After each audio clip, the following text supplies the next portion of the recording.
Hey guys, welcome back to Tech Love by Chaitanya Snow, and today we're gonna review the BRX S8 Plus port, and it is in great ROM in my opinion, just for one reason, and that reason will come later. There's a suspense of that reason. And so guys, at the first glance the ROM looks like the older version of the Gold Eagle ROM, but that is not the case, as this ROM offers many features that the Gold Eagle ROM wouldn't.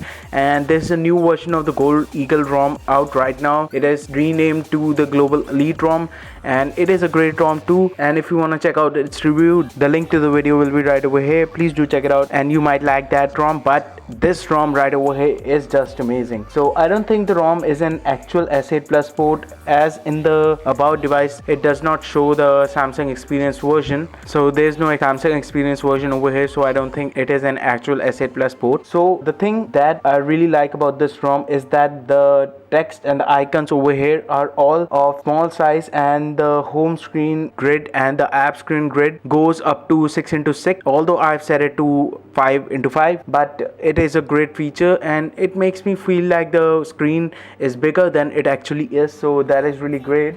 So the ROM comes with the Bixby, but it needs update when you first install the ROM, and it sometimes does not get updated really easily. You will try to update it and it will just keep quitting on you and it won't update. So that was the problem that I faced in this ROM. And the ROM does not come with the Google Assistant. As you can see, you have the Google Now application over here, so it does not come with the Google Assistant. So I'm a little sad about that, but the other things compensate for that. And the camera application is straight from the S7H, so it might be a S7H port. You get this camera modes over here that are not much over here, and you also have the working filters. In many ROMs the camera filters are not working, but it actually is working in this ROM.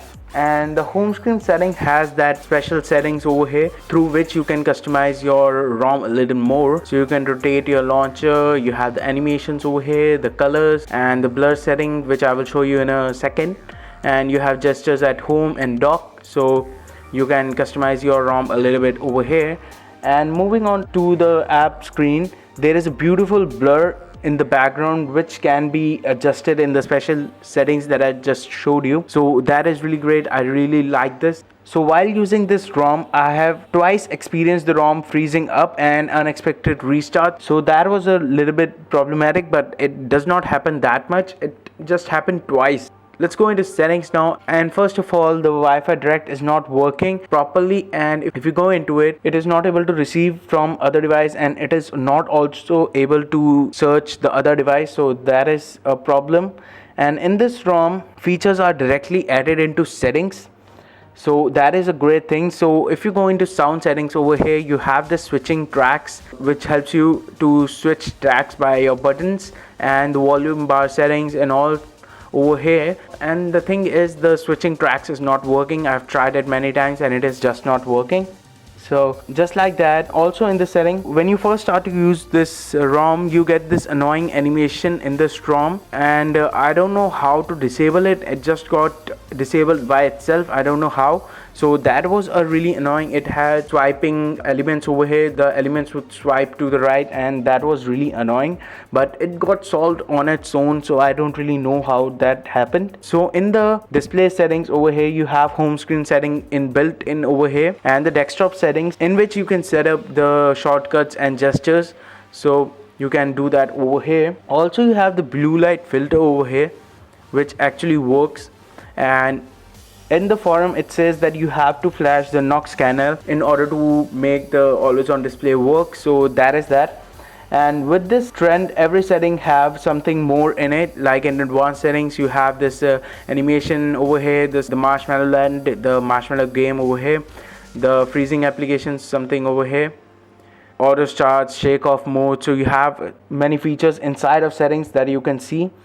And the battery life in this ROM is just phenomenal, as the ROM comes with the Kiboi kernel inbuilt, which is great in battery life and does not compromises on the performance. It gives a great battery life on this device, and I've been using this device for an hour and more. It says 8 minutes because I restarted it 8 minutes ago. I was installing the Volt E on it, but I've been using this ROM on the full charge. It was 100% an hour and a half ago, so the battery just dropped about 11%. So I think that is a great battery life, and that was with the screen on all the time. So what I mean is I've been using this device for an hour and a half with screen on, and the battery dropped by only 11%. So that is a phenomenal battery life, and that is really great.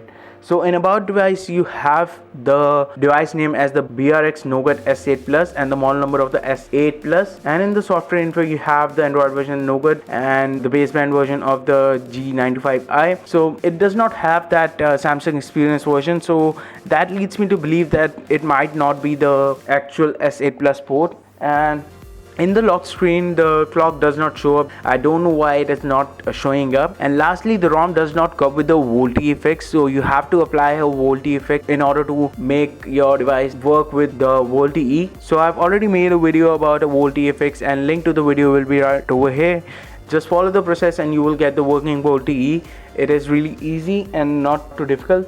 So at last, I would say that this ROM is really great. It gives you a solid performance with no lag or delays anywhere, and a great battery life too. I'm really impressed with the battery life, and I might use this ROM for my daily driver as the battery life is just phenomenal. But you do experience freeze up in a while. I think I have experienced it twice, but I wouldn't mind it because battery life is so great on this ROM. So I think that's it. If you like this video, please give it a thumbs up, and if you're new here, please subscribe to the channel, and don't forget to share the video. And thanks for watching, guys.